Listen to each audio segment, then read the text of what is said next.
The Giant by Nicholas Heller.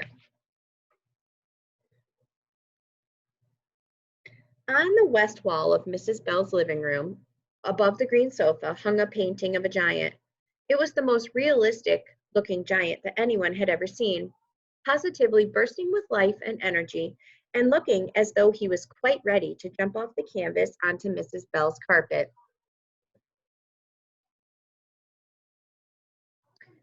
And this is just what the giant did. Late one Saturday night, Mrs. Bell's grandson, Evan, who was trying to stay for the weekend, heard a loud thump as the giant landed on the floor. Evan hopped out of bed and went to investigate. Of course, he didn't realize at first that the noise had been caused by the giant.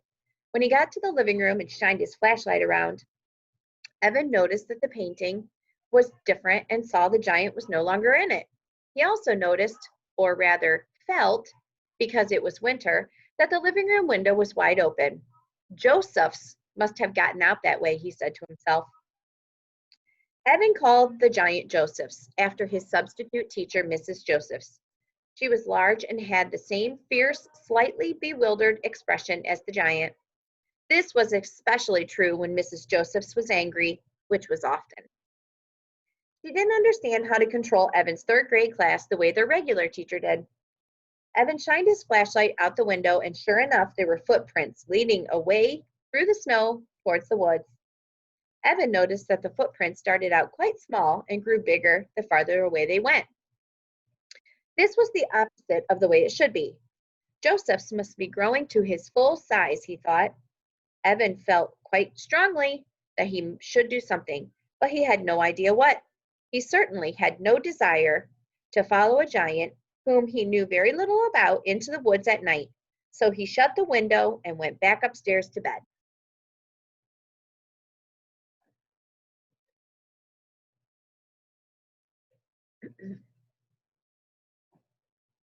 During breakfast, Evan heard his grandmother give a startled gasp from the living room, where she had gone in search of her reading glasses. "Oh, Grandma," Evan called, "the giant got away last night. I heard him." Evan ran into the living room to show his grandmother the footprints, but unfortunately it had snowed some more since last night, and they had been all covered up. "I saw them, though," Evan assured her, and there was certainly no denying the fact that the giant was no longer in the painting. "What shall we do, Grandma?" he asked. Mrs. Bell sat down on the sofa. "Well," she said, fanning herself with a magazine, "I'm not quite sure. Nothing like this has ever happened before. Perhaps," she said after a moment, "it might be a good idea to get in touch with the artist." "Weller, right?" said Evan, reading the signature at the bottom of the giantless painting. "Do you know him?" "I met him when I bought the painting," said Mrs. Bell. "Ignatius Weller, an odd character, I seem to recall. Bring me the telephone book and we'll see if he's listed." They found the number and Evan listened on the extension. "Mrs. Bell?" "Dear me," said Ignatius Weller. "I've been afraid you would be calling. It's about the giant, right? I should never have sold you that painting. You had better come over at once, and please bring the painting with you."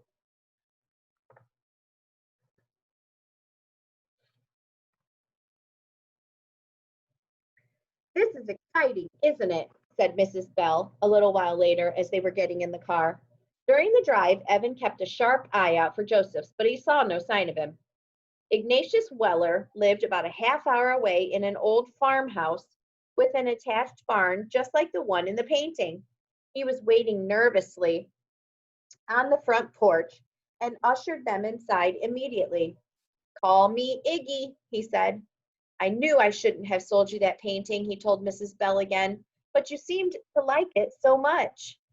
"I do like it," she said.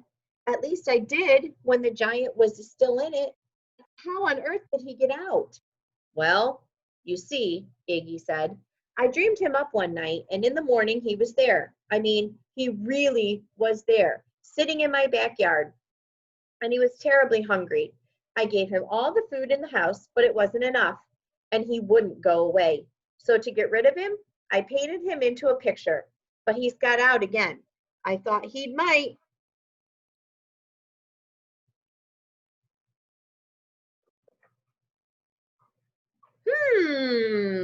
Said Mrs. Bell thoughtfully. Do things like this happen often? Oh, no, said Iggy, shaking his head vigorously. Just then, the kitchen door swung open, and a 5-foot tall pigeon came waddling into the room. It blinked at them and then went straight to the counter and stuck its beak into a cracker box. Said Iggy, looking embarrassed. Now and then, I suppose. But I always paint them into pictures, he added brightly, and they go away. At least, they're supposed to go away. Well, what about him? Said Evan, nodding in the direction of the pigeon. I've been meaning to paint him, but I sort of forgotten and gotten used to having him around. You should see my barn, though. It's full of paintings. Some of them are really quite extraordinary. I would show you right now, but what? Prompted Mrs. Bell. He's out there right now, mumbled Iggy. The giant? Asked Evan, and Iggy nodded. Then you can paint him back into Grandma's picture, can't you? Exactly, cried Iggy enthusiastically. That's why I asked you to bring the painting along. You do have it, don't you? It's in the car, said Evan, and I'll go get it.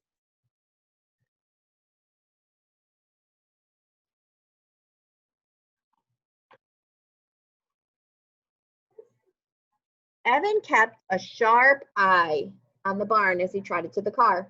He got the painting off the back seat and he slammed the door. He saw a large eye appear in the hayloft window and stared down at him. Evan hurried back into the house.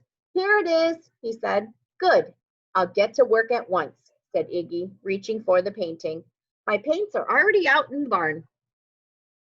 What guarantee is there, asked Mrs. Bell, that the giant will stay in the picture this time? Well, they usually do, said Iggy hopefully. But not always, asked Mrs. Bell. No, he admitted. Can I come watch? Asked Evan. A giant isn't dangerous, is he? Asked Mrs. Bell. Well, I wouldn't think so, said Iggy. I never dream dangerous things, only inconvenient ones. Why don't you both come along? I will make another video for the second half of the book.